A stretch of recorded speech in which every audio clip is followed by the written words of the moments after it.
Today's video, we're going to talk about how to clean your stainless steel appliances the natural way. If you're someone like me who really cares about the environment, then you're going to want to check out this video.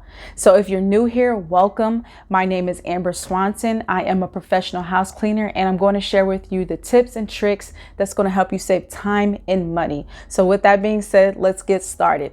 So the first tools you're going to want to have on hand is a microfiber cloth, and make sure that they are processed in a color coded system. So if you want to learn more about that to prevent cross contamination, go ahead and check out this video. And so the second tool that you're going to want to have is a glass cleaning cloth, and this is going to help you to naturally polish your appliances. And last but not least is H2O. Yes, water is going to be your best friend in regards to cleaning your stainless steel appliances naturally. So what you want to do is look to see where the grain is on your stainless steel. Is it vertical? Is it horizontal before you begin? That is the most important thing you're going to want to learn, no matter what solution you're going to use to clean your stainless steel in the future. This is to prevent any scratches or any damage to your stainless steel. So now that you know where your grain is on your stainless steel, go ahead and wet your microfiber cloth. Do not get it soaked, but have it damped. Make sure that you clean from the top to the bottom. And this is cleaning 101 because it's going to save you so much time in the end.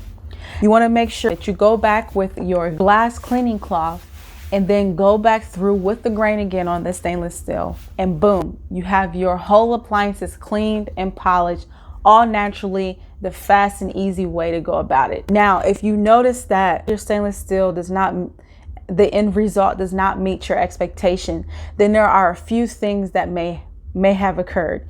And that is your appliance is really extremely dirty, which means it's been a long time since you've had it really thoroughly cleaned. And it's a lot of buildup, grime, or you have a lot of hard water issues. If this is the case, I made a video just for that. So go ahead and check out the next video. It's going to help you get the best result for your appliances, for your stainless steel appliances. So in the meantime, go ahead and like and share this video, and I'll see you in the next one. So stay blessed, not stressed. Take care.